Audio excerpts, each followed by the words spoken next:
Asante sana mpenzi mtazamaji wa Mkenya TV mahali popote ulipo. Naomba nikusalimie hujambo.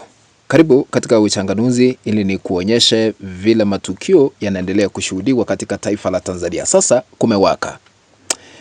Sasa ni kipi hiki ambacho kimefanyika? Marekani yamwendea Samia Suluhu Hassan ghafla katika ikulu yake, huku Marekani ikitangaza hali hatari kubwa. Kulingana na chapisho hili linasema ya kwamba bunge la Marekani laishitumu Tanzania kwa ukiukaji wa haki za kibinadamu na uhuru wa kuabudu. Marekani imezungumza. Marekani kupitia mwenyekiti wa kamati ya haki za kibinadamu ya bunge la Marekani ambaye anaitwa Chris Smith amekemea vikali vitendo vya uvunjifu ambao unaendelea wa haki za kibinadamu na mateso dhidi ya waumini wa dini mbalimbali duniani, haswa katika taifa la Tanzania.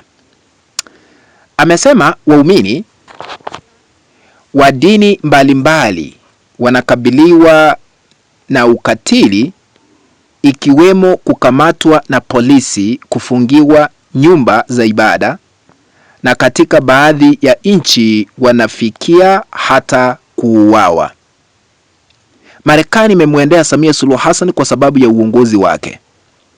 Sehemu ya hotuba ya mwenyekiti huyu wa kamati ya haki za binadamu katika bunge la Marekani ambaye anaitwa Chris Smith anasema ya kwamba Tanzania imeonekana kuwa na mengi ambayo ni mazito. Tanzania hamuna uhuru wa kuabudu wa kutosha, huku akisema uhuru wa kuabudu katika taifa la Tanzania chini ya uongozi wa Samia Suluhu Hassan umeboromoka kwa kiwango cha kutisha. Waumini wanazuiliwa kuabudu huku viongozi wa kidini wakipitia mateso. Katibu mkuu wa Baraza la Maaskofu Katoliki Padri Charles Kitima alishambuliwa baada ya kukosoa serikali mara kwa mara, hata baada ya jaribio la kumuua kushindikana. Akazidi kusema bado ameendelea kutishiwa maisha na kupewa kashfa na makundi ya vijana bila serikali kuchukua hatua yoyote. Kwa upande mwingine, zaidi ya matawi 2,000 ya makanisa yanayohusiana na Askofu Josephat Gwajima yamefungwa baada ya askofu huyo kukemea vitendo vya utekaji na mauaji ya raia kiholela. Waumini hao walipojaribu kukusanyika kwa injili ya ibada walipiwa kurushiwa mabomu ya machozi na kukamatwa na jeshi la polisi. Haya ni yale ambayo amesisitiza kwamba yanaendelea katika taifa la Tanzania.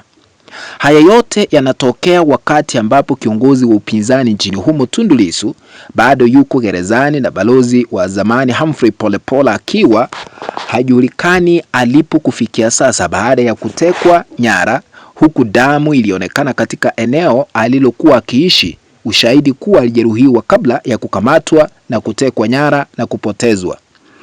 Si hivyo tu, pia mamia kama si maelfu ya Watanzania wametoweka baada ya kudaiwa kutekwa kutokana na ukosoaji wao kwa serikali. Mauaji ya Oktoba 29 yanabaki kuwa ndoa kubwa zaidi katika historia ya nchi hiyo. Umoja wa Mataifa umethibitisha zaidi ya watu 700 waliuawa, wakiwemo watoto wadogo na mama wajawazito. Ikiwa jumuiya ya kimataifa ingeangalia mapema, mauaji hayo yangeweza kuibukika. Bunge la Congress linatoa rai kwa serikali ya Marekani kufikia sasa na jumuiya ya kimataifa kutazama zaidi hali ya Tanzania, kwa sababu hali inazidi kuwa ya wasiwasi mkubwa kufikia sasa. Marekani inaendelea kuona yale maovu ambayo serikali ya Samia inaendelea kufanya baada ya uchaguzi kukamilika ambao uliokuwa na dosari, kwa sababu Tundu Lissu tunajua aliweza kuzuiliwa kuwania kiti cha urais. Mpina wa ACT Wazalendo naye aliweza kuzuiliwa kuwania kiti cha urais. Sasa kufikia sasa ni mambo ambayo ni mazito, ni mambo ambayo tunashindwa cha kusema. Kufikia sasa watu ambao waliaga dunia, kuna familia ambazo zinaendelea kulia, na hata tumekuwa tukitazama katika mikutano ambayo inaendeshwa na Jaji Chande kupitia tume ile iliyoteuliwa na Samia Suluhu Hassan. Wengi wanajieleza kwamba walipoteza watoto wao na hawaonekani kufikia sasa. Wengi wakaamua kuzika picha, wengi wakaamua kuzika viatu vya ndugu zao ama jamaa zao kwa sababu miili yao imekosekana. Lakini kituo cha CNN kiliweza kuonyesha wazi kuna madai ya makaburi ya halaiki ambapo inadaiwa huenda Watanzania waliweza kuzikwa kwa pamoja. Jambo hili limeleta balaa, limeleta shida, changamoto miongoni mwa Watanzania kufikia sasa, na serikali ya Marekani kupitia Smith imeweza kutangaza hali hatari kufikia sasa ambayo inaendelea katika taifa la Tanzania, kumaanisha uchunguzi unastahili kuanzishwa ili ukweli halisi wa mambo ukaweze kujulikana, ili demokrasia iweze kuzingatiwa, ili uwazi ukaweze kuzingatiwa na uwajibikaji uweze kuchukua mkondo wake, na wale ambao walihusika kwa mauaji waweze kuchukuliwa hatua kali za kisheria kupitia mahakama ya Tanzania, Afrika na ile ya ICC. Lakini kama sasa kuangamiza mambo ya udini ni jambo ambalo linakiukwa mipaka, kwa sababu uhuru wa kuabudu unastahili kukabidhiwa fursa ya kipekee, kwa sababu Mungu anaabudiwa kupitia makanisa. So kufikia sasa yeyote ambaye anaonekana kuongea ama kukosoa serikali ya Samia Suluhu Hassan, kulingana na Smith vile amesema ni kwamba wanachukuliwa hatua kali za kisheria, makanisa kufungwa, dini kuangaishwa hapa na pale, jambo ambalo anasema ya kwamba linastahili kuangaliliwa kwa undani ili uwazi ukaweze kuonekana. Tutasubiri tuone, na ikumbukwe Marekani iliweza kukatisha misaada yao kuelekea Tanzania, na hata msaada ule uliokuwa unatolewa kusaidia afya, mambo ya ARVs uliweza kukatishwa na Donald Trump.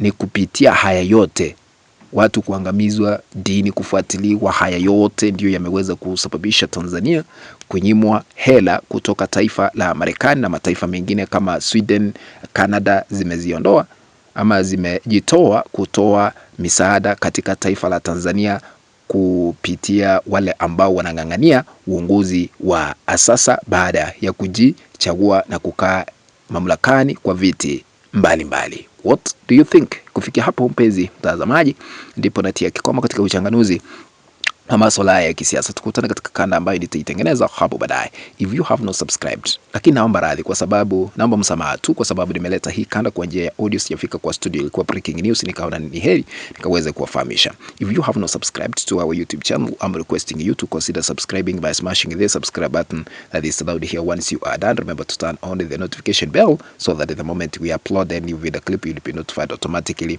that Tom Kenya TV has uploaded the new video clip to watch. Remember to share our content always with our WhatsApp groups and even on Facebook. That is the only way we can continue building this channel of ours, Tom Kenya TV. Be blessed. Let's meet in the next video. Bye bye.